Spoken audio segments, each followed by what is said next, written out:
Halo Sobat Barbar, gimana kabarnya nih? Apakah kalian masih sehat-sehat aja?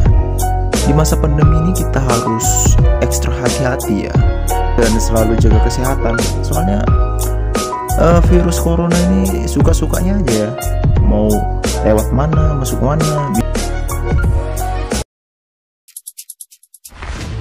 Dikutip dari Kompas.com, otoritas kota Fuyao, Provinsi Jiling, Cina, menyatakan telah menemukan virus corona pada kemasan cumi-cumi impor.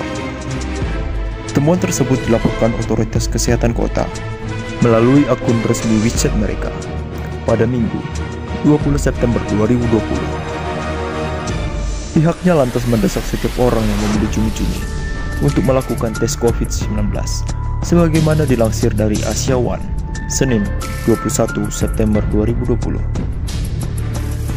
Mereka meminta orang-orang yang telah membeli dan makan cumi-cumi impor di toko grosir, makanan laut beku lokal sajian, beda pada 21-31 Agustus untuk melapor ke otoritas lingkungan dan mencari tes COVID-19 sendiri. Kantor Pencegahan Virus Corona, Xiangshen, menjelaskan cumi-cumi ini diimpor dari Rusia oleh sebuah perusahaan di kota Hungshen, di mana kemudian dibawa ke ibu kota provinsi. Pada Jumat 18 September 2020, Bea Cukai Cina menyatakan akan menangguhkan impor dari perusahaan selama 1 minggu jika produk makanan beku dinyatakan positif terpapar virus corona. Sementara itu, penangguhan dilakukan selama 1 bulan jika produk pemasok yang dinyatakan positif untuk ketiga kalinya atau lebih. Pada hari Sabtu, 19 September 2020, Cina melaporkan 10 kasus baru yang terkonfirmasi positif COVID-19. Kasus baru COVID-19 tersebut datang dari orang yang memasuki Cina dari tempat lain. Pada bulan Agustus lalu, 2 otoritas lokal di Cina mengungkapkan mereka telah menemukan jejak virus pada kargo makanan beku impor. Meski begitu, Organisasi Kesehatan Dunia atau WHO tidak melihat bukti COVID-19 menyebar melalui makanan atau kemasan.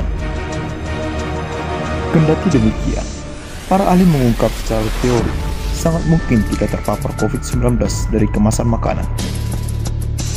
Dikutip dari Kompas.com, sebelumnya, studi yang dilakukan di laboratorium menunjukkan virus corona bisa bertahan selama beberapa jam di beberapa bahan kemasan seperti karton dan berbagai jenis plastik.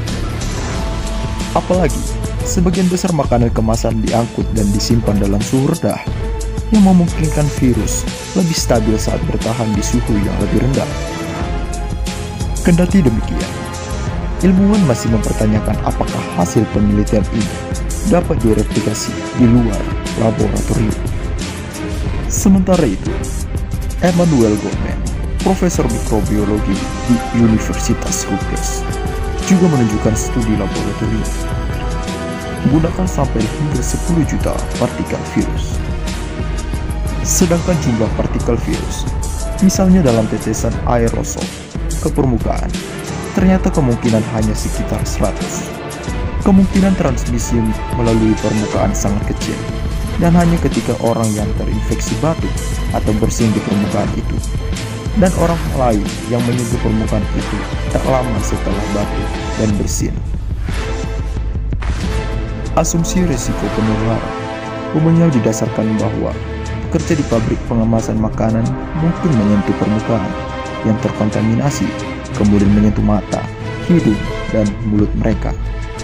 Namun, saat ini para ilmuwan tidak menganggap bahwa ini adalah jalur utama penularan sebagian besar kasus COVID-19. Ada kemungkinan seorang bisa tertular COVID-19 dengan menyentuh permukaan atau benda yang ada virusnya, kata Pusat Pengendalian dan Pencegahan Penyakit atau CDC Amerika Serikat dalam situsnya. Terima kasih telah mengklik.